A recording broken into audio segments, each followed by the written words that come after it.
ನಿಮ್ಮ ಮಕ್ಕಳಿಗಾಗಿ ನೀವು ಅದೆಷ್ಟು ಆಸ್ತಿಯನ್ನು ಮಾಡಿದ್ದೀರೋ ಗೊತ್ತಿಲ್ಲ. ಹೊಲ, ಮನೆ, ಬ್ಯಾಂಕ್ ಬ್ಯಾಲೆನ್ಸ್ ಮಾಡಿ ತಪ್ಪಲ್ಲ. ಆದರೆ ನಮ್ಮ ಮಕ್ಕಳೇ ನಮ್ಮ ನಿಜವಾದ ಆಸ್ತಿಯಾಗಬೇಕು. ನಮ್ಮ ಮಕ್ಕಳೇ ನಮ್ಮ ದೇಶದ ಆಸ್ತಿಯನ್ನಾಗುವ ಹಾಗೆ ಅವರನ್ನು ಬೆಳೆಸಬೇಕು. ಇದು ನಿಜವಾದ ಆಸ್ತಿ. ನಮ್ಮ ಮಕ್ಕಳು ನಮ್ಮ ಆಸ್ತಿ ಆಗಬೇಕಾದರೆ, ನಮ್ಮ ದೇಶದ ಆಸ್ತಿ ಆಗಬೇಕಾದರೆ ನಾವು ಏನು ಮಾಡಬೇಕು ಅನ್ನೋ ಒಂದು ಪ್ರಶ್ನೆ ತಮ್ಮ ಮನಸ್ಸಲ್ಲಿ ಮೂಡಬಹುದು.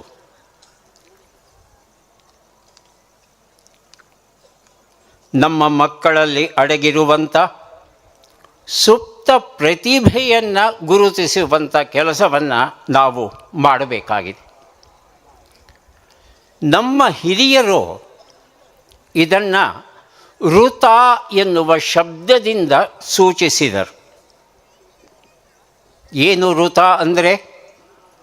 ಋತ ಅಂದರೆ ಹುಟ್ಟುಗುಣ, ಸ್ವಾಭಾವಿಕ ಗುಣ, ಜನ್ಮದತ್ತ ಗುಣ, ಇನ್ಬಾರ್ನ್ ಟ್ಯಾಲೆಂಟ್. ಏನು ಹಾಗಂದರೆ, ಬೀಸುವುದು ಗಾಳಿಯ ಹುಟ್ಟುಗುಣ, ಬೀಸುವುದೇ ಗಾಳಿಯ ಋತ.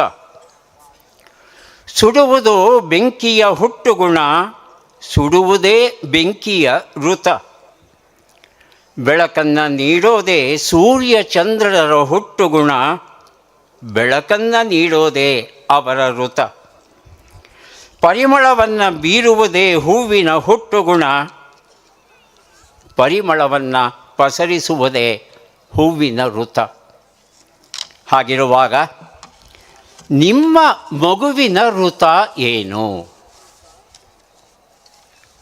ಪ್ರಾಮಾಣಿಕವಾಗಿ ಪ್ರಶ್ನೆಯನ್ನು ಹಾಕ್ಕೊಳ್ಳಿ. ನಿಮ್ಮ ಮಗುವಿನ ಹುಟ್ಟುಗುಣ, ಜನ್ಮದತ್ತ ಗುಣ ಏನು? ಯಾವ ಕ್ಷೇತ್ರದಲ್ಲಿ ನಿಮ್ಮ ಮಗುವಿಗೆ ಜನ್ಮದತ್ತ ಪ್ರತಿಭೆ ಇದೆ? ಯಾವ ಕ್ಷೇತ್ರದಲ್ಲಿ ನಿಮ್ಮ ಮಗು ತನ್ನ ಅಧ್ಯಯನವನ್ನು ಮುಂದುವರಿಸಿದರೆ ಅದರ ಸರ್ವತೋಮುಖ ಪ್ರಗತಿಯಾಗುತ್ತದೆ? ನಿಮ್ಮ ಮಗುವಲ್ಲಿ ಇರತಕ್ಕಂಥ ಈ ಸುಪ್ತ ಪ್ರತಿಭೆ ಪರಿಪೂರ್ಣವಾಗಿ ಹೊರಹೊಮ್ಮುವುದಕ್ಕೆ ನೀವು ಏನೆಲ್ಲ ಕ್ರಮಗಳನ್ನು ಕೈಗೊಂಡಿದ್ದೀರಿ? ಹೆತ್ತವರಾದ ನೀವು ನಿಮ್ಮ ಮಕ್ಕಳಲ್ಲಿ ಅಡಗಿರುವ ಈ ಸುಪ್ತ ಪ್ರತಿಭೆಯನ್ನು ಸಕಾಲದಲ್ಲಿ ಗುರುತಿಸಿ ಅದನ್ನು ಬೆಳಕಿಗೆ ತರೋದಾದರೆ ಅವರು ನಿಮ್ಮ ದೊಡ್ಡ ಆಸ್ತಿ ಆಗೋದರ ಜೊತೆ ಈ ದೇಶದ ಆಸ್ತಿಯೂ ಆಗ್ತಾರೆ. ಹಾಗಾಗಿ ಹೆತ್ತವರಾದ ನೀವು ವಿಶೇಷವಾಗಿ ತಾಯಿಯನ್ನು ಉದ್ದೇಶಿಸಿ ಈ ಮಾತನ್ನು ಹೇಳ್ತಾ ಇದ್ದೇನೆ.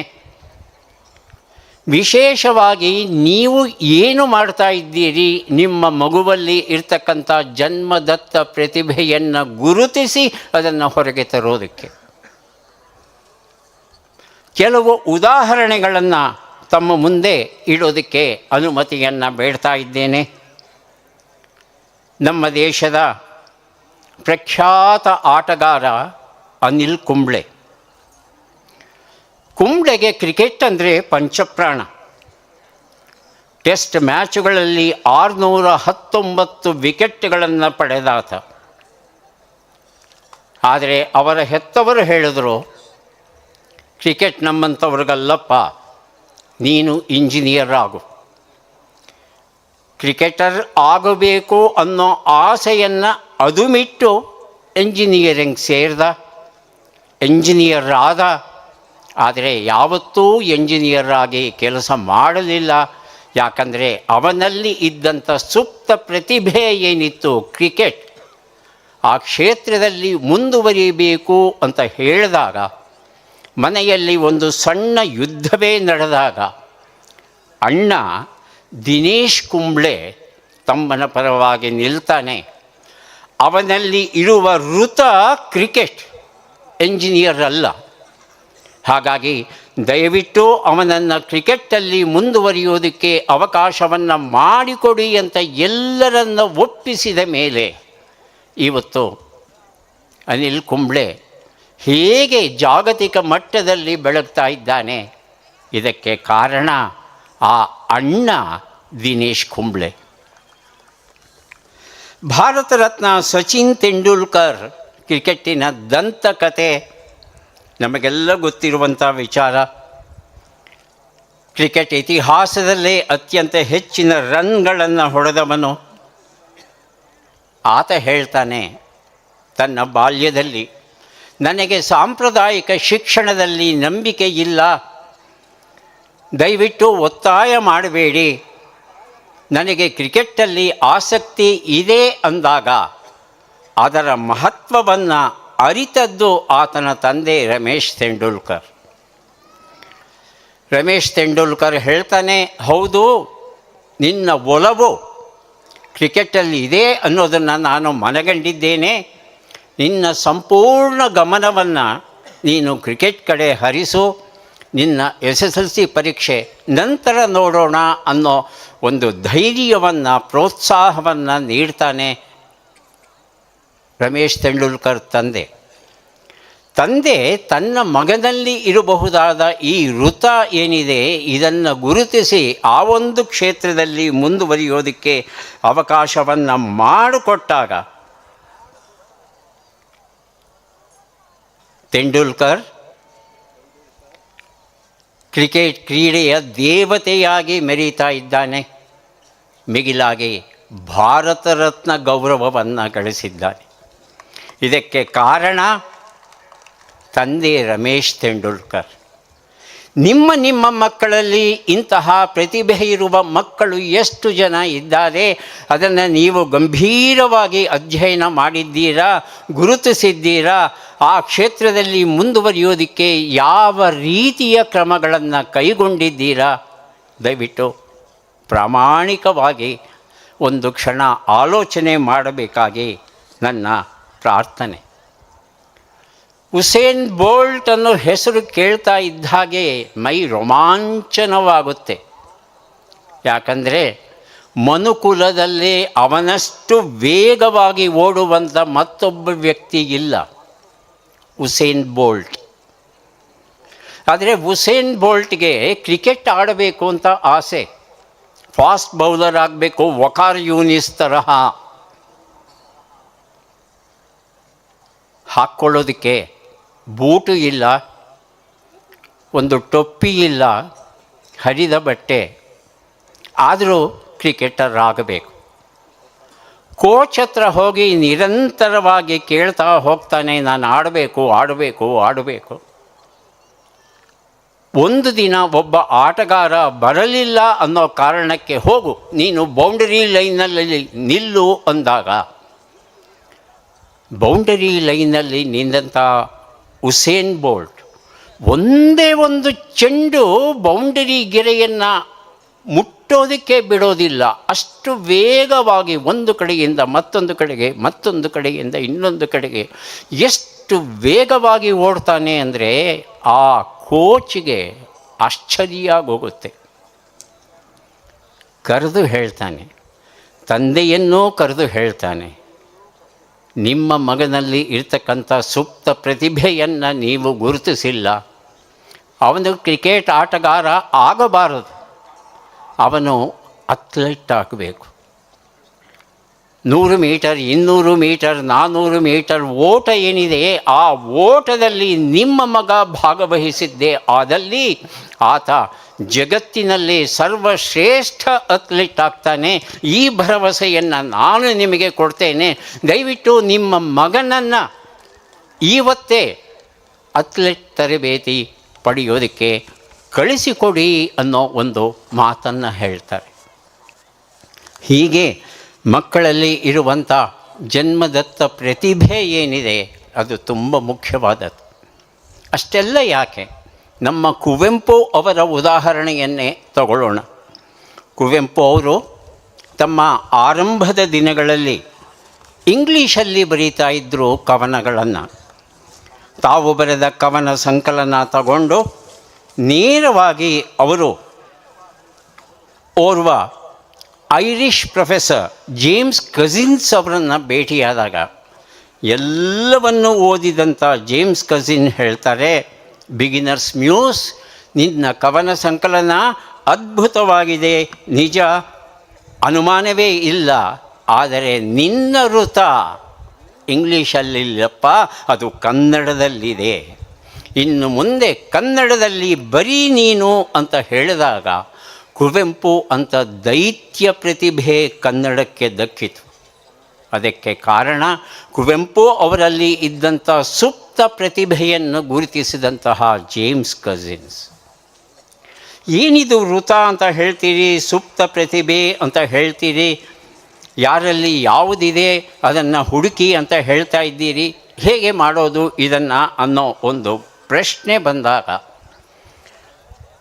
ಆ ಸುಪ್ತ ಪ್ರತಿಭೆಗಳು, ಜನ್ಮದತ್ತ ಜಾಣ್ಮೆಗಳು, ಇನ್ಬಾರ್ನ್ ಟ್ಯಾಲೆಂಟ್, ಇವೆಲ್ಲವನ್ನು 9 ರೀತಿಯಲ್ಲಿ ವರ್ಗೀಕರಿಸಬಹುದು.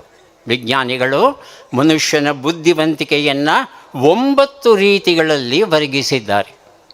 ಆ ವರ್ಗೀಕರಣವನ್ನು ಸಂಕ್ಷಿಪ್ತವಾಗಿ ಹೇಳ್ತೇನೆ. ನಿಮ್ಮ ಮಗು ಯಾವ ವರ್ಗೀಕರಣದ ವ್ಯಾಪ್ತಿಯಲ್ಲಿ ಬರ್ತಾನೆ ಅನ್ನೋದನ್ನು ದಯವಿಟ್ಟು ತಾವು ಆಲೋಚನೆ ಮಾಡಿ. ಮೊದಲ ರೀತಿಯ ಬುದ್ಧಿವಂತಿಕೆ ಗಣಿತೀಯ ಮತ್ತು ತಾರ್ಕಿಕ ಪ್ರತಿಭೆ, ಲಾಜಿಕಲ್ ಆ್ಯಂಡ್ ಮ್ಯಾಥಮೆಟಿಕಲ್ ಇಂಟೆಲಿಜೆನ್ಸ್ ಅಂತ ಹೇಳ್ತೇವೆ.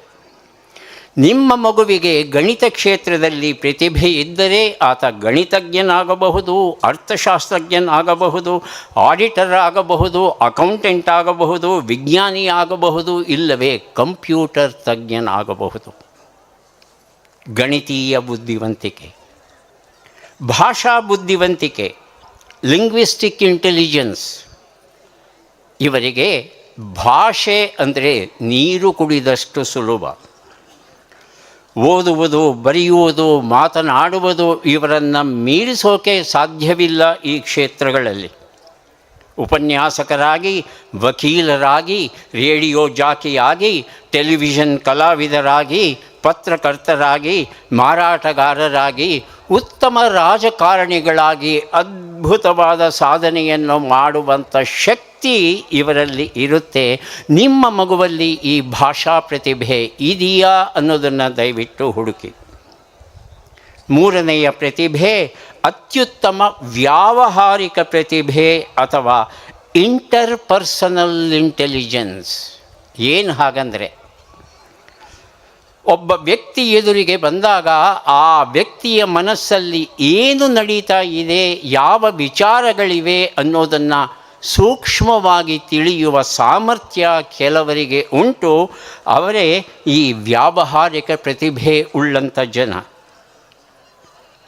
ಇವರು ಮತ್ತೊಬ್ಬರ ಮನಸ್ಸನ್ನು ಅರ್ಥ ಮಾಡಿಕೊಂಡು ಸೂಕ್ತವಾಗಿ ಮಾತನಾಡಿ ಸಮಸ್ಯೆಗಳನ್ನು ಸುಲಭವಾಗಿ ಪರಿಹರಿಸಬಲ್ಲರು.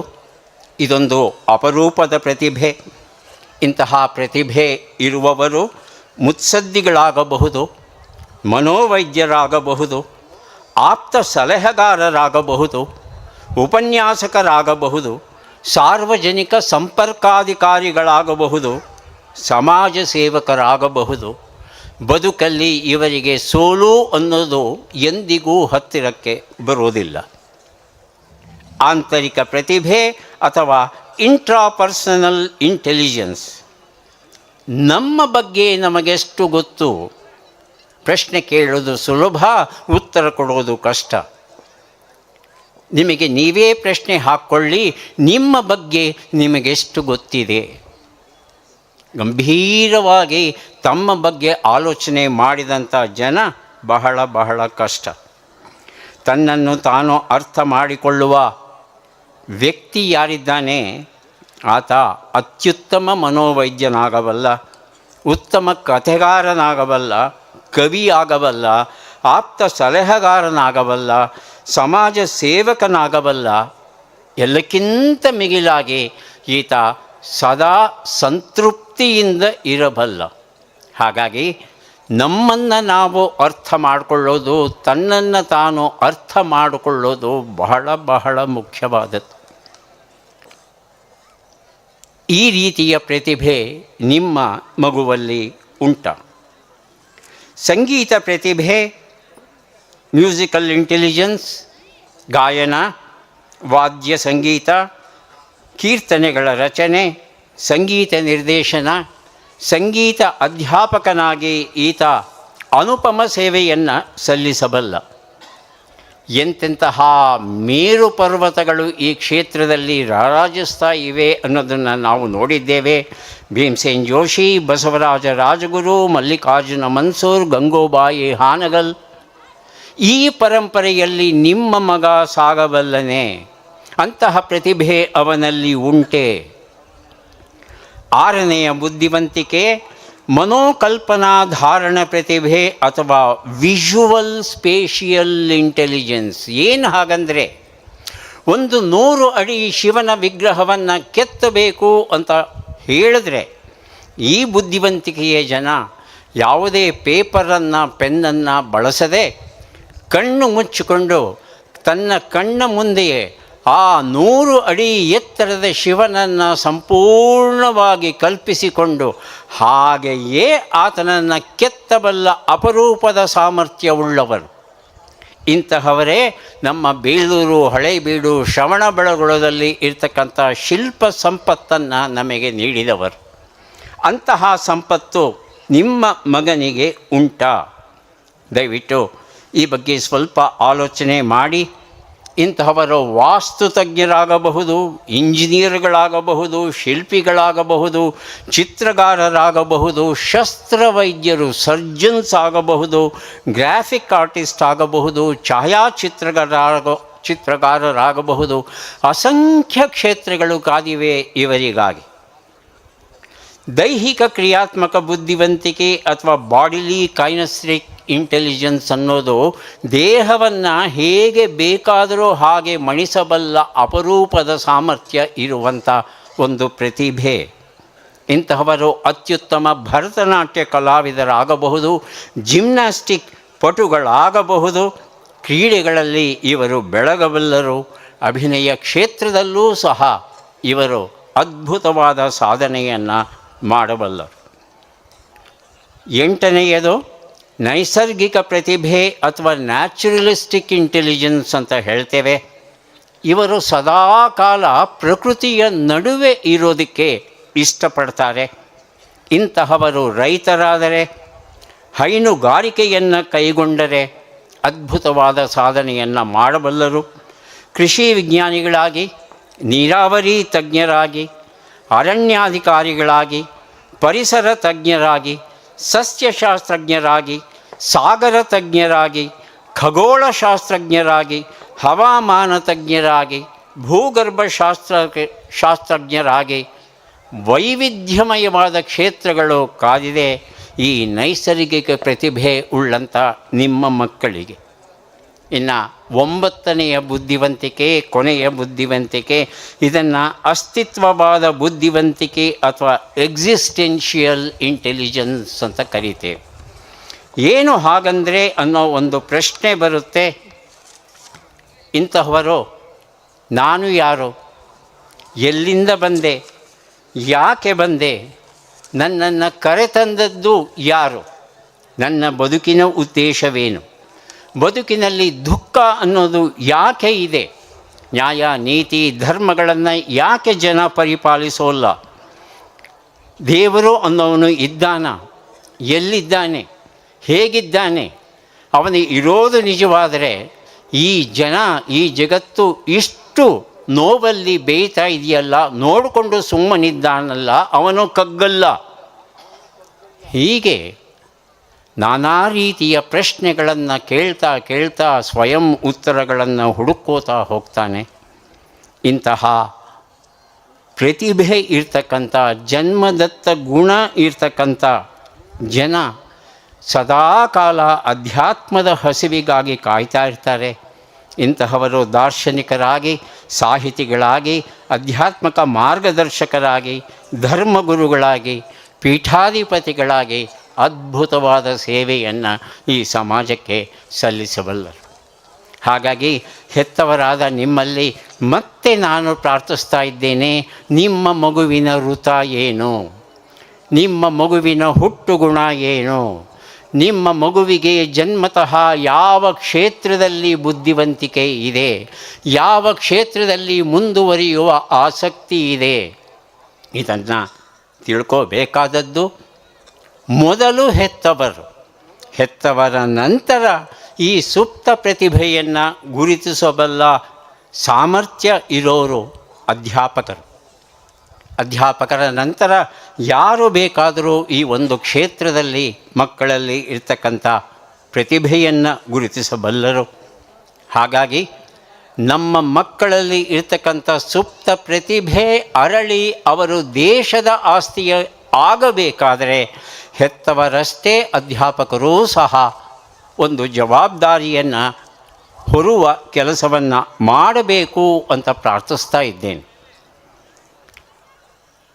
ಗುರು ಹಿರಿಯರಲ್ಲಿ ಒಂದು ಪ್ರಾರ್ಥನೆಯನ್ನು ಸಲ್ಲಿಸ್ತಾ ಇದ್ದೇನೆ. ವೃತದ ಪರಿಕಲ್ಪನೆ ತಮಗೆ ಬಂದಿದೆ ಅಂತ ನನ್ನ ಭಾವನೆ. ನಮ್ಮ ಮಕ್ಕಳ ಸರ್ವತೋಮುಖ ಬೆಳವಣಿಗೆಗೆ ನಾವು ಏನು ಮಾಡಬಹುದು ಅನ್ನೋದರ ಬಗ್ಗೆ ಒಂದಷ್ಟು ವಿಚಾರ ಮಾಡೋಣ. ಅದಕ್ಕೆ ಮೊದಲು ಕೆಲವು ಸಾರ್ವಕಾಲಿಕ ಸತ್ಯಗಳನ್ನು, ಯೂನಿವರ್ಸಲ್ ಟ್ರೂತ್ಗಳನ್ನು ನಾವೆಲ್ಲ ತಿಳ್ಕೋಬೇಕು. ಏನು ಆ ಸಾರ್ವಕಾಲಿಕ ಸತ್ಯಗಳು? ದಯವಿಟ್ಟು ಗಮನವಿಟ್ಟು ಕೇಳಿ, ಒಂದೊಂದನ್ನು ಬಿಡಿಸಿ ಹೇಳ್ತೇನೆ. ಮೊದಲನೇ ಸಾರ್ವಕಾಲಿಕ ಸತ್ಯ, ಈ ಜಗತ್ತಿನಲ್ಲಿ ಯಾರೂ ದಡ್ಡರಿಲ್ಲ, ದಡ್ಡಿಯರೂ ಇಲ್ಲ. ಈ ಜಗತ್ತಿನಲ್ಲಿ ಹುಟ್ಟುವ ಪ್ರತಿಯೊಂದು ಮಗುವೂ ಬುದ್ಧಿವಂತ ಮಗುವೇ. ಅದು ಎಲ್ಲಿ ಬೇಕಾದರೂ ಹುಟ್ಟಲಿ, ಭಾರತದಲ್ಲಿ, ಅಮೆರಿಕದಲ್ಲಿ, ಚೀನಾದಲ್ಲಿ, ಹಳ್ಳಿಯಲ್ಲಿ, ನಗರದಲ್ಲಿ, ಯಾವ ಜಾತಿ, ಯಾವ ಧರ್ಮ, ನೀವು ಏನು ಬೇಕಾದರೂ ಹೇಳಿ, ಎಲ್ಲೇ ಹುಟ್ಟಲಿ ಒಂದು ಮಗು, ಆ ಮಗು ಬುದ್ಧಿವಂತ ಮಗು. ಹೇಗೆ ಹೇಳ್ತೀರಿ? ಮನುಷ್ಯ ಪಕ್ಷಪಾತ ಮಾಡ್ತಾನೆ, ಪ್ರಕೃತಿ ಪಕ್ಷಪಾತ ಮಾಡಲ್ಲ, ದೇವರು ಪಕ್ಷಪಾತ ಮಾಡಲ್ಲ. ಹುಟ್ಟುವ ಪ್ರತಿಯೊಂದು ಮಗುವಿನ ಮಿದುಳಿನಲ್ಲಿ 100 billion nerve cells, 100 billion nerve cells 100 ಶತಕೋಟಿ ನರಕೋಶಗಳನ್ನು ಇಡುತ್ತೆ. ಒಂದು ಹೆಚ್ಚೂ ಕೊಡೋದಿಲ್ಲ, ಒಂದು ಕಡಿಮೆನೂ ಕೊಡೋದಿಲ್ಲ. ಹಾಗಾಗಿ ನಾವೆಲ್ಲರೂ ಹುಟ್ಟುತ್ತಾ ಒಂದೇ. ಯಾವ ಕಾರಣಕ್ಕೂ ನನ್ನ ಮಗ ದಡ್ಡ ಅಥವಾ ದಡ್ಡಿ ಅಂತ ಭಾವಿಸಬೇಡಿ. ಯಾಕಂದರೆ ದಡ್ಡ ಮಗು ಹುಟ್ಟಲಿಕ್ಕೆ ಸಾಧ್ಯವೇ ಇಲ್ಲ. ಇದು ಮೊದಲನೇ ಸಾರ್ವಕಾಲಿಕ ಸತ್ಯ. ಎರಡನೇ ಸತ್ಯ, ಮಿದುಳು ತನಗೆ ಹಿತವಾದದ್ದನ್ನು ನೆನಪಿನಲ್ಲಿ ಇಡುತ್ತೆ, ಅಹಿತವಾದದ್ದನ್ನು ಮರೆಯುತ್ತೆ. ಅಮ್ಮ ಬೇವು ಬೆಲ್ಲ ಕಲಸಿಕೊಟ್ಟಾಗ ಬೇವನ್ನು ತೆಗೆದು ಪಕ್ಕಕ್ಕೆ ಹಾಕಿ ಬೆಲ್ಲವನ್ನು ತಿಂತೇವೆ. ಯಾಕಂದರೆ ಬೆಲ್ಲ ಸಿಹಿಯಾಗಿದೆ, ಬೇವು ಕಹಿಯಾಗಿದೆ. ಅದೇ ಮಕ್ಕಳಿಗೆ ಬೇಸಿಗೆಯ ಆರಂಭದಲ್ಲಿ ಬೇವನ್ನು ತಿಂದರೆ ರೋಗ ನಿರೋಧಕ ಶಕ್ತಿ ಹೆಚ್ಚುತ್ತೆ, ಸೋಂಕು ರೋಗಗಳು ಹತ್ತಿರಕ್ಕೆ ಬರೋಲ್ಲ ಅನ್ನೋ ವಿಚಾರವನ್ನು ತಿಳಿಸಿದಾಗ ಮಕ್ಕಳು ಬೇವು ಬೆಲ್ಲ ಎರಡನ್ನೂ ತಿಂತಾರೆ. ಹಾಗಾಗಿ ಮಿದುಳು ತನಗೆ ಹಿತವಾದದ್ದನ್ನು ನೆನಪಿನಲ್ಲಿಡುತ್ತೆ, ಅಹಿತವಾದದ್ದನ್ನು ಮರೆಯುತ್ತೆ. ಹಾಗಾಗಿ ಹಿತವಾಗಿ ನಾವು ಹೇಳಬೇಕು. ಮೂರನೇ ಸತ್ಯ, ಇಷ್ಟಪಟ್ಟು ಓದಬೇಕು, ಕಷ್ಟಪಟ್ಟು ಓದಬಾರದು. ಮತ್ತೊಬ್ಬರ ಒತ್ತಾಯಕ್ಕಾಗಿ ಓದಲೆತ್ನಿಸಿದರೆ ವಿದ್ಯೆ ಎಂದಿಗೂ ಅವರ ತಲೆಗೆ ಹತ್ತೋಲ್ಲ. ಹಾಗೆ ಹತ್ತಿದರೂ ಅವರು ದ್ವಿತೀಯ ದರ್ಜೆಯ ಪದವೀಧರರಾಗ್ತಾರೆ.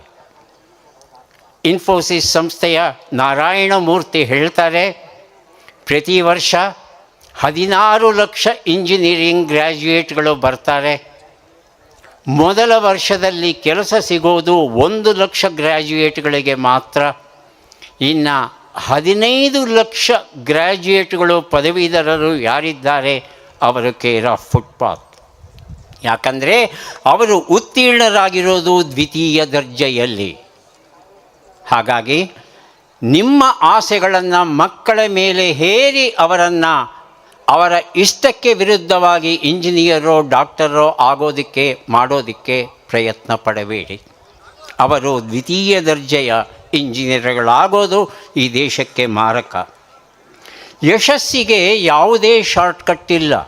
Shortcut cuts your life short ಅನ್ನೋ ಸತ್ಯವನ್ನು ನಾವೆಲ್ಲ ಇವತ್ತು ಮನಗಾಣಬೇಕಾಗಿದೆ. ಹಾಗಾಗಿ ನೇರವಾಗಿ ಪ್ರಾಮಾಣಿಕವಾಗಿ ಓದೋದೇ ಯಶಸ್ಸಿನ ರಾಜಮಾರ್ಗ.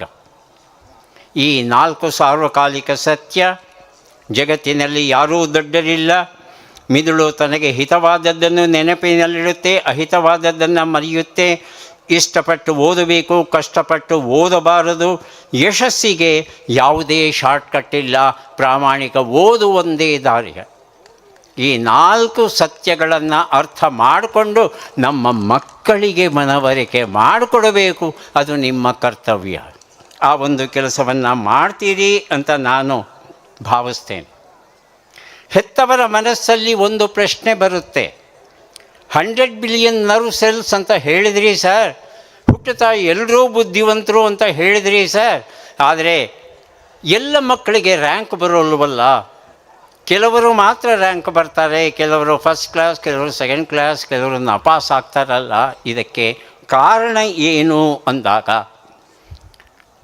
ರಾಯರ ಕುದುರೆ ಕತ್ತೆ ಆಯಿತು ಬರ್ತಾ ಬರ್ತಾ ಅನ್ನೋ ಏನು ಒಂದು ಗಾದೆ ಮಾತಿದೆ. ನಮ್ಮ ಮಗು ಬೆಳೆಯುವ ಪರಿಸರ ಏನಿದೆ, ಆ ಪರಿಸರ ನಮ್ಮ ಮಗುವನ್ನು ಬುದ್ಧಿವಂತ ಮಗುವನ್ನಾಗಿ ಮಾಡುತ್ತೆ, ಇಲ್ಲ ದಡ್ಡನನ್ನಾಗಿ ಪರಿವರ್ತಿಸುತ್ತೆ. ಏನು ಆ ಪರಿಸರ? 3 ರೀತಿಯ ಪರಿಸರಗಳು ನಮ್ಮಲ್ಲಿ ಉಂಟು.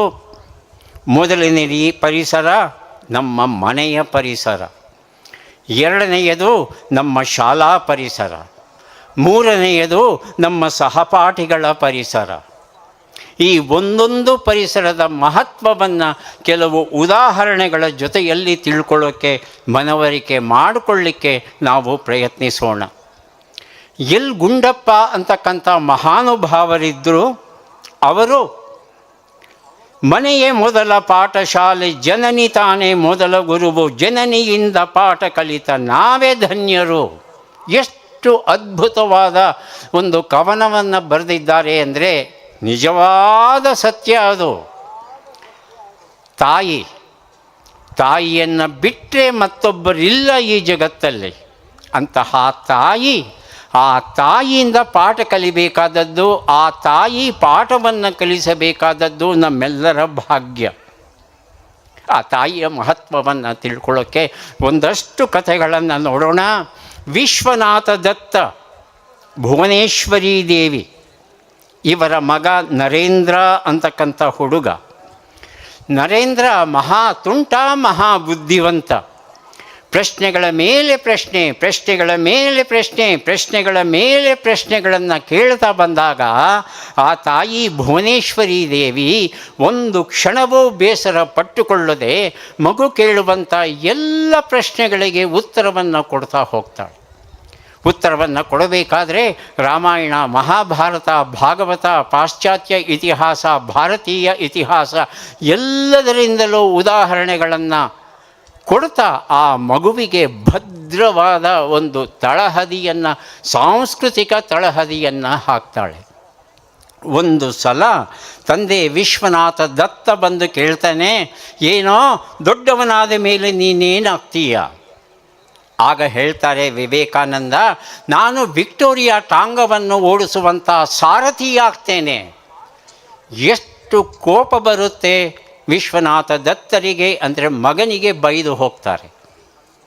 ತಾಯಿ ಹೇಳ್ತಾಳೆ, ಹೆದರಬೇಡ ಮಗು, ಒಳ್ಳೆಯ ನಿರ್ಧಾರ ತಗೊಂಡಿದ್ದೀಯ, ಸಾರಥಿಯಾಗು ನೀನು, ಖಂಡಿತ ಸಾರಥಿಯಾಗು. ಆದರೆ ಅಂತಿಂಥ ಸಾರಥಿ ಆಗಬೇಡ. ನೀನು ಎಂತಹ ಸಾರಥಿ ಆಗಬೇಕು ಅಂದರೆ ನೋಡು ಇಲ್ಲಿದ್ದಾನೆ.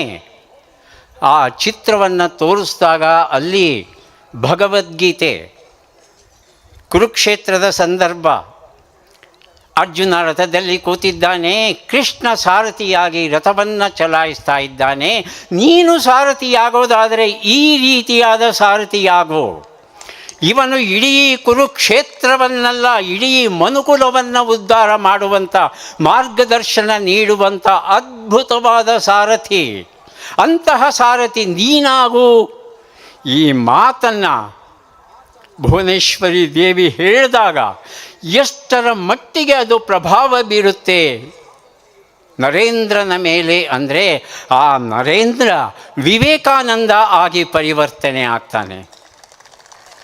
ಅಂತಹ ವಿವೇಕಾನಂದ ನಿಮ್ಮ ನಡುವೆಯೂ ಇರ್ತಾನೆ, ನಿಮ್ಮ ನಡುವೆಯೂ ಇದ್ದಾನೆ. ಹೆತ್ತವರಾದ ನೀವು ಆ ವಿವೇಕಾನಂದನನ್ನು ಗುರುತಿಸಬೇಕಾಗಿದೆ. ಮಧ್ಯಯುಗದ ಭಾರತವನ್ನು ಒಂದು ಸಲ ಕಲ್ಪಿಸಿಕೊಂಡು ನೋಡಿ.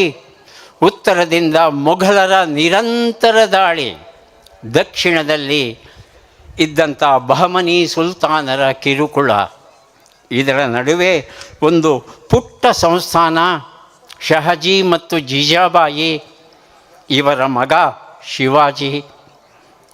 ಶಹಜಿ ಯಾವಾಗಲೂ ಯುದ್ಧದಲ್ಲಿ, ಆ ತಾಯಿ ಜೀಜಾಬಾಯಿ ಆ ಬಾಲಕ ಶಿವಾಜಿಗೆ ಹೇಗೆ ತರಬೇತಿ ಕೊಡ್ತಾಳೆ ಅಂತ ಹೇಳ್ತಂದರೆ, ಕೇವಲ ಯುದ್ಧವನ್ನು ಕಲಿಸೋದು ಮಾತ್ರವಲ್ಲ, ಯುದ್ಧ ತಂತ್ರಗಳನ್ನು ಹೇಳಿಕೊಡೋದು ಮಾತ್ರವಲ್ಲ, ಧರ್ಮ ಅಂದ್ರೇನು, ರಾಜ ಅಂದ್ರೇನು, ರಾಜನಾದವನು ಹೇಗೆ ಆಡಳಿತವನ್ನು ನಡೆಸಬೇಕು, ಪ್ರತಿಯೊಂದನ್ನು ಎಳೆ ಎಳೆ ಎಳೆ ಎಳೆ ಎಳೆಯಾಗಿ ಬಿಡಿಸಿ ಹೇಳ್ತಾಳೆ. ಶಿವಾಜಿ ಮಹಾರಾಜ ಹೇಗೆ ಈ ದೇಶದಲ್ಲಿ ಹಿಂದೂ ಧರ್ಮ ಇವತ್ತು ನಿಂತಿರೋದಕ್ಕೆ ಕಾರಣವಾದ ಅನ್ನೋ ವಿಚಾರ ನಮಗೆ ಗೊತ್ತು. ಅದನ್ನು ಮಾಡಿದ್ದು ಒಬ್ಬ ತಾಯಿ ಜೀಜಾಬಾಯಿ.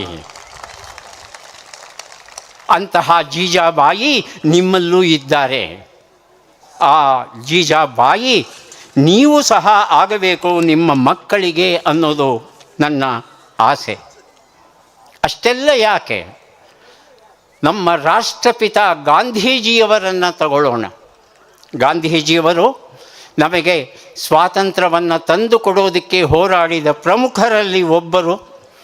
5 ಬಾರಿ ಅವರ ಹೆಸರು ನೊಬೆಲ್ ಪಾರಿತೋಷಕ್ಕೆ, ಶಾಂತಿ ಪಾರಿತೋಷಕ್ಕೆ ನಾಮನಿರ್ದೇಶನವಾದರೂ ಕೇವಲ ಆತ ಕಪ್ಪು ಚರ್ಮದವನು ಅನ್ನೋ ಕಾರಣಕ್ಕೆ ಅವರಿಗೆ ಆ ಪ್ರಶಸ್ತಿ ದೊರೆಯೋಲ್ಲ.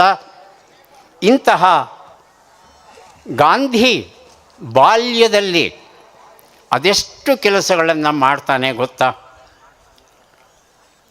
ಸುಳ್ಳನ್ನು ಹೇಳ್ತಾನೆ, ಮಾಂಸವನ್ನು ತಿಂತಾನೆ, ಬೀಡಿಯನ್ನು ಸೇತ್ತಾನೆ, ಹಣವನ್ನು ಕದೀತಾನೆ, ಚಿನ್ನವನ್ನು ಕದೀತಾನೆ, ಸುಳ್ಳಿನ ಮೇಲೆ ಸುಳ್ಳು. ಇದು ಮನೆಯಲ್ಲಿ ಇದ್ದಂಥ ರಂಭಾ ಅಂತಕ್ಕಂಥ ಓರ್ವ ಹೆಣ್ಣು ಮಗಳಿಗೆ ಗೊತ್ತಾಗುತ್ತೆ. ಗಾಂಧಿಯನ್ನು ಕರೆದು ಕೇಳ್ತಾಳೆ, ಯಾಕೆ ಮಗು ಹೀಗೆ ಮಾಡ್ತಾ ಇದ್ದೀಯ? ಇಲ್ಲ, ಬ್ರಿಟಿಷರನ್ನು ನಾನು ಓಡಿಸಬೇಕು, ಅವರ ಹಾಗೆ ಶಕ್ತಿಶಾಲಿ ಆಗಬೇಕಾದ್ರೆ ಮಾಂಸವನ್ನು ತಿನ್ನಬೇಕು, ತಿಂತೇನೆ ಅಂದಾಗ ರಂಭಾ ತಿಳಿ ಹೇಳ್ತಾಳೆ, ಬ್ರಿಟಿಷರನ್ನು ದೈಹಿಕ ಶಕ್ತಿಯಿಂದ ಓಡಿಸಲಿಕ್ಕೆ ಸಾಧ್ಯವಿಲ್ಲ, ಅದು ಬೌದ್ಧಿಕ ಶಕ್ತಿಯಿಂದ ಮಾತ್ರ. ಹಾಗಾಗಿ ನೀನು ಓದಿ ಬ್ಯಾರಿಸ್ಟರ್ ಆಗೋ, ವಾದ ಮಾಡು, ಅವರನ್ನು ಹೊರಗೆ ಅಟ್ಟು. ಹೀಗೆ ಗಾಂಧೀಜಿಯವರಲ್ಲಿ ಓದುವ ಹಂಬಲವನ್ನು, ಬ್ರಿಟಿಷರನ್ನು ಹೇಗೆ ಹೊಡೆದೋಡಿಸಬೇಕು ಎನ್ನುವ ಸೂಕ್ಷ್ಮ ಸುಳುಹನ್ನು ಕೊಟ್ಟದ್ದು ಓರ್ವ ಹೆಣ್ಣು ಮಗಳು ರಂಭಾ ಮತ್ತು ತಾಯಿ ಪುತ್ಲಿಬಾಯಿ. ಆ ರಂಭಾಗೆ ನಾವೆಷ್ಟು ಕೃತಜ್ಞರಾಗಿದ್ದರೂ ಸಹ ಸಾಲದು. CNR ರಾವ್ ಅವರು ಭಾರತ ರತ್ನ ಪ್ರಶಸ್ತಿಯನ್ನು ಪಡೆದಂಥ ಜಗತ್ತಿನ ಸರ್ವಶ್ರೇಷ್ಠ ವಿಜ್ಞಾನಿಗಳಲ್ಲಿ ಒಬ್ಬರು. ಇಲ್ಲೂ ಸಹ ಬಂದು ಈ ವೇದಿಕೆಯಲ್ಲೂ ತಮ್ಮನ್ನೆಲ್ಲ ಉದ್ದೇಶಿಸಿ ಮಾತನಾಡಿದ್ದಾರೆ. CNR ರಾವ್ ಆ ಒಂದು ಮಟ್ಟಕ್ಕೆ ಬೆಳಿಬೇಕಾದರೆ ಕಾರಣ ಅವರ ತಾಯಿ ನಾಗಮ್ಮ ನಾಗೇಶರಾವ್. ನಾಗಮ್ಮ ಅವರು ಎಷ್ಟು ಚೆನ್ನಾಗಿ ಇಂಗ್ಲೀಷನ್ನು ಮತ್ತು ಗಣಿತವನ್ನು ಮಗನಿಗೆ ಕಲಿಸ್ತಾರೆ ಅಂದರೆ, ಶಾಲೆಗೆ ಹೋಗೋಲ್ಲ ಮಗ, ಮನೆಯಲ್ಲೇ ಭದ್ರವಾದ ಬುನಾದಿ ಇಂಗ್ಲೀಷ್ ಮತ್ತು ಗಣಿತ. ಶಾಲೆಗೆ ಸೇರಿಸಬೇಕು ಅನ್ನೋ ಪ್ರಶ್ನೆ ಬಂದಾಗ ನೇರವಾಗಿ ಆತನನ್ನು 6ನೇ ತರಗತಿಗೆ ಸೇರಿಸ್ತಾರೆ. 1, 2, 3, 4, 5 ಓದೋದೇ ಇಲ್ಲ. CN ರಾವ್ ನೆನೆಸ್ಕೋತಾರೆ. ನಾನು ವಿಜ್ಞಾನ ಕ್ಷೇತ್ರದಲ್ಲಿ ಈ ಮಟ್ಟಿಗೆ ಮುಂದುವರಿಬೇಕಾದರೆ ಅದಕ್ಕೆ ಕಾರಣ ನನ್ನ ತಾಯಿ ನೀಡಿದಂಥ ಆ ಗಣಿತ ಮತ್ತು ಇಂಗ್ಲೀಷ್ ಜ್ಞಾನ ಅನ್ನೋ ಮಾತು. ಮನೆಯ ಪರಿಸರ ತಿಳಿದ ಮೇಲೆ ಶಾಲಾ ಪರಿಸರಕ್ಕೆ ಬಂದರೆ ಭಾರತ ರತ್ನ ಬಾಬಾ ಸಾಹೇಬ್ ಅಂಬೇಡ್ಕರ್ ಅವರನ್ನು ಭಾರತದ ಸಂವಿಧಾನ ಶಿಲ್ಪಿಯಾಗಿ ಬೆಳೆಯೋದಕ್ಕೆ ಅವಕಾಶ ಮಾಡಿಕೊಟ್ಟಿದ್ದು ಶ್ರೀ ಕೃಷ್ಣ ಕೇಶವ ಅಂಬೇಡ್ಕರ್ ಅನ್ನೋ ಅಧ್ಯಾಪಕ. ಮಗುವಲ್ಲಿ ಇದ್ದಂಥ ಸುಪ್ತ ಪ್ರತಿಭೆಯನ್ನು ಗುರುತಿಸಿ ನೀನು ಮುಂದುವರಿ, ನಿನ್ನ ಜೊತೆಗೆ ನಾನಿದ್ದೇನೆ, ನಿನ್ನ ಬೆನ್ನ ಹಿಂದೆ ನಾನು ನಿಂತಿದ್ದೇನೆ ಅನ್ನೋ ಧೈರ್ಯವನ್ನು ನೀಡಿದಾಗ ಅಂಬೇಡ್ಕರ್ ಯಾವ ಮಟ್ಟವನ್ನು ಮುಟ್ಟಿದ್ರು ಅನ್ನೋದನ್ನು ನಾವು ನೋಡಿದ್ದೆ. ಇನ್ನು ಅಬುಲ್ ಫಕೀರ್ ಜೈನುಲ್ ಆಬ್ದೀನ್ ಅಬ್ದುಲ್ ಕಲಾಂ, ರಾಮೇಶ್ವರದಲ್ಲಿ ಪತ್ರಿಕೆಗಳನ್ನು ಹಂಚ್ತಾ ಇದ್ದ ಹುಡುಗನಲ್ಲಿ ಇದ್ದಂಥ ಪ್ರತಿಭೆಯನ್ನು ಕಂಡಂಥ ಶಿವಸುಬ್ರಹ್ಮಣ್ಯ ಅಯ್ಯರ್ ಹಾಗೂ ಅಯ್ಯಾದುರೈ ಸೋಲಮನ್ ಅವರು ಹೇಳ್ತಾರೆ, ಮಗು ನೀನು ಓದು, ಓದಿನಲ್ಲಿ ನಿನ್ನ ಭವಿಷ್ಯವಿದೆ ಅನ್ನೋ ಆ ಒಂದು ಕನಸನ್ನು ತೋರಿಸ್ತಾರೆ ಆ ಇಬ್ಬರು ಅಧ್ಯಾಪಕರು. ಹಾಗಾಗಿ ಮಿಸೈಲ್ ಮ್ಯಾನ್ ಆಗಿ ಹೊರಬರ್ತಾರೆ ನಮ್ಮ ಕಲಾಂ. ಹಾಗಾಗಿ ಆ ಅಧ್ಯಾಪಕರು ಮರೀಲಿಕ್ಕೆ ಸಾಧ್ಯವಿಲ್ಲ. ಯಾವುದೋ ಉದಾಹರಣೆಗಳನ್ನು ಕೊಡ್ತಾ ಇದ್ದೇನೆ. ನಮ್ಮ ನಡುವೆ ಇರುವ ಉದಾಹರಣೆಯನ್ನು ಬಿಟ್ಟರೆ ಹೇಗೆ? ನಮ್ಮ ಅಪ್ಪಾರ ಉದಾಹರಣೆ ಇದೆಯಲ್ಲ, ಲಿಂಗೈಕ್ಯ ಶ್ರೀ ಶಾಂತವೀರ ಶಿವಯೋಗಿಗಳು ಕಲಬುರಗಿಯ ಹಾರಗುಂಡಿಗೆಯ ಪರ್ವತಯ್ಯನವರಲ್ಲಿ ಈ ಮಹಾ ಸಂಸ್ಥಾನವನ್ನು ನಡೆಸುವ ಎಲ್ಲ ಯೋಗ್ಯತೆ ಇದೆ ಅನ್ನೋದನ್ನು ಮೊದಲ ಬಾರಿಗೆ ಗುರುತಿಸಿ ಅವರನ್ನು ಕರೆದುಕೊಂಡು ಬಂದವರು ಲಿಂಗೈಕ್ಯ ಶ್ರೀ ಶಾಂತವೀರ ಶಿವಯೋಗಿಗಳು. ಕರ್ಕೊಂಬಂದದ್ದು ಮಾತ್ರವಲ್ಲದೆ ಇಲ್ಲೇ ಉಳಿಸಿಕೊಂಡು BA ಓದಿಸಿ, MA ಸಂಸ್ಕೃತ ಓದಿಸಿ, MA ಇಂಗ್ಲೀಷ್ ಓದಿಸಿ ಡಿಸೆಂಬರ್ 13, 2002ರಂದು ಅಭಿನವ ಗವಿಸಿದ್ದೇಶ್ವರ ಮಹಾಸ್ವಾಮಿಗಳು ಅನ್ನೋ ಹೆಸರನ್ನು ನೀಡಿ ಪಟ್ಟವನ್ನು ಏರಿಸಿ ಇವತ್ತು ಈ ಒಂದು ಕಾರ್ಯಕ್ರಮ ಇಷ್ಟು ವಿಜೃಂಭಣೆಯಿಂದ ನಡೀತಾ ಇದೆ. ನಭೂತೋ ಎನ್ನುವ ರೀತಿಯಲ್ಲಿ ಈ ಕಾರ್ಯಕ್ರಮ ನಡೆಯೋದಕ್ಕೆ ಕಾರಣವಾದದ್ದು ಒಬ್ಬ ಗುರು ಅವರೇ ಲಿಂಗೈಕ್ಯ ಶ್ರೀ ಶಾಂತವೀರ ಶಿವಯೋಗಿಗಳು. ಹಾಗಾಗಿ ಹೆತ್ತವರು ಹಾಗೂ ಗುರುಗಳು ಮನಸ್ಸು ಮಾಡಿದರೆ ಏನು ಬೇಕಾದರೂ ಸಾಧನೆಗಳನ್ನು ಮಾಡಬಹುದು ಅನ್ನೋದಕ್ಕೆ ಇದೊಂದು ಉತ್ತಮ ಉದಾಹರಣೆ. ಹಾಗಾಗಿ ನಮ್ಮ ಮಕ್ಕಳಲ್ಲಿ ಇರುವಂಥ ಪ್ರತಿಭೆಯನ್ನು ಗುರುತಿಸಬೇಕಾದದ್ದು ಮೊದಲು ಹೆತ್ತವರು, ಎರಡನೆಯದು ಅಧ್ಯಾಪಕರು, ಮೂರನೆಯದು ಗೆಳೆಯರು. ನಿಮ್ಮ ಮಗುವಿನ ಗೆಳೆಯ ಯಾರು ಅಂತ ನೋಡಿ. ಅವನು ಬೀಡಿ ಸೇತಾನ, ಮದ್ಯಪಾನ ಮಾಡ್ತಾನ, 3 ಹೊತ್ತು ರೀಲ್ಸ್ ನೋಡ್ತಿರ್ತಾನ, ನಿಮ್ಮ ಮಗನು ಅವನ ಹಾಗೆ ಆಗ್ತಾನೆ. ಇಲ್ಲ ನಾನು IAS ಆಗಬೇಕು, ವೈದ್ಯನಾಗಬೇಕು, IPS ಆಗಬೇಕು ಅನ್ನೋ ಉದಾತ್ತ ಧ್ಯೇಯವನ್ನು ಇಟ್ಟುಕೊಂಡು ಓದಲಿಕ್ಕೆ ಪ್ರಯತ್ನ ಪಡ್ತಾನ ನೋಡಿ, ನಿಮ್ಮ ಮಗನು ಅವನ ಹಾಗೆ ಆಗ್ತಾನೆ. ಹಾಗಾಗಿ ನಿಮ್ಮ ಮಗುವಿನ ಗೆಳೆಯ ಎಂತಹವರು ಅನ್ನೋದನ್ನು ನೀವು ಗಮನಿಸಿ ನೋಡಿ. ಮಹಾಭಾರತದ ಒಂದು ಉದಾಹರಣೆ ನೀಡಿ ನನ್ನ ಮಾತಿಗೆ ಮಂಗಳವನ್ನು ಹಾಡ್ತೇನೆ. ಮಹಾಭಾರತದ ಪಾಂಡವರು ಮೂಲತಃ ಕ್ಷತ್ರಿಯರು. ಅವರ ಜೊತೆ ಸದಾ ಕಾಲ ಇದ್ದು ಮಾರ್ಗದರ್ಶನ ನೀಡ್ತಾ ಇದ್ದಿದ್ದು ಶ್ರೀಕೃಷ್ಣ. ಹಾಗೆಯೇ ಕೌರವರ ಕಡೆ ದುರ್ಯೋಧನನಿದ್ದ, ಅವನಿಗೂ ಒಬ್ಬ ಗೆಳೆಯನಿದ್ದ, ಕರ್ಣ ಮತ್ತು ಶಕುನಿ. ಆ ಕರ್ಣ ಮತ್ತು ಶಕುನಿ ಸಹವಾಸ ದೋಷ ಎಲ್ಲಿಗೆ ಕರ್ಕೊಂಡು ಹೋದರೂ ಕೊನೆಗೆ ದುರ್ಯೋಧನನ್ನು ಅದು ನಿಮಗೆ ಗೊತ್ತಿದೆ. ಅದೇ ಕೃಷ್ಣ ಹೇಗೆ ಪಾಂಡವರನ್ನು ಸಕಾಲದಲ್ಲಿ ಎಚ್ಚರಿಸ್ತಾ ಅವರನ್ನು ಯಶಸ್ಸಿನ ಕಡೆಗೆ ಕರೆದುಕೊಂಡು ಹೋದ ನಮಗೆ ಗೊತ್ತಿದೆ. ಹಾಗಾಗಿ ತಮ್ಮೆಲ್ಲರನ್ನು ಉದ್ದೇಶಿಸಿ ಮಾತನಾಡೋದಕ್ಕೆ ಇದುವರೆಗೂ ಅವಕಾಶ ಮಾಡಿಕೊಟ್ಟಂಥ ಪೂಜ್ಯರಿಗೆ ಹಾಗೂ ತಮ್ಮೆಲ್ಲರಿಗೂ ವಂದನೆಗಳನ್ನು ಸಲ್ಲಿಸ್ತಾ ಇದ್ದೇನೆ. ನಮ್ಮ ವಿದ್ಯಾರ್ಥಿ ಮಿತ್ರರಲ್ಲಿ ಒಂದೇ ಒಂದು ಮಾತನ್ನು ಹೇಳೋದಕ್ಕೆ ನನಗೆ ಇಷ್ಟ ಆಗ್ತಾ ಇದೆ. ತಾಯಿ, ತಾಯಿ ಭಾಷೆ ಮತ್ತು ತಾಯಿನಾಡು, ಈ ಮೂರನ್ನು ಮೀರಿದ್ದು ಜಗತ್ತಲ್ಲಿ ಮತ್ತೊಂದಿಲ್ಲ.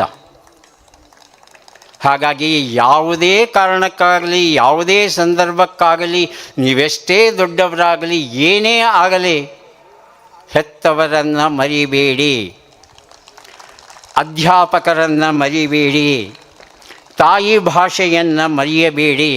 ಹಾಗೆಯೇ ನಮ್ಮೆಲ್ಲರಿಗೂ ಜನ್ಮ ನೀಡಿದಂಥ ಈ ಮಾತೃಭೂಮಿಯನ್ನು ಮರಿಬೇಡಿ. ಮಕ್ಕಳಾಗಿ ನೀವು ಮಾಡಬೇಕಾದ ಒಂದೇ ಒಂದು ಕೆಲಸ ಅಂದರೆ ಈ ತಾಯಿ ಭಾಷೆ, ತಾಯಿ ನಾಡನ್ನು ಕಾಪಾಡುವಂಥ ಒಂದು ಕೆಲಸ. ಈ ಕೆಲಸವನ್ನು ಮಾಡ್ತೀರಿ ಅಂತ ನಮ್ಮ ಮಕ್ಕಳಲ್ಲಿ ನಂಬಿಕೆಯನ್ನು ಇಡ್ತಾ, ನಮ್ಮ ಮಕ್ಕಳಲ್ಲಿ ಇರುವಂಥ ಸೂಕ್ತ ಪ್ರತಿಭೆಯನ್ನು ಗುರುತಿಸುವಂಥ ಕೆಲಸವನ್ನು ಹೆತ್ತವರು, ಅಧ್ಯಾಪಕರು, ಗೆಳೆಯರು ಎಲ್ಲರೂ ಮಾಡ್ತಾರೆ, ಮಾಡಲಿ ಅಂತ ಆಶಿಸ್ತಾ, ಮತ್ತೊಮ್ಮೆ ತಮ್ಮೆಲ್ಲರಿಗೆ ವಂದಿಸ್ತಾ, ಗುರುಗಳಿಗೆ ಶರಣಾರ್ಥಿಗಳನ್ನು ಹೇಳ್ತಾ ನನ್ನ ಮಾತಿಗೆ ಮಂಗಳವನ್ನು ಹಾಡ್ತಾ ಇದ್ದೇನೆ.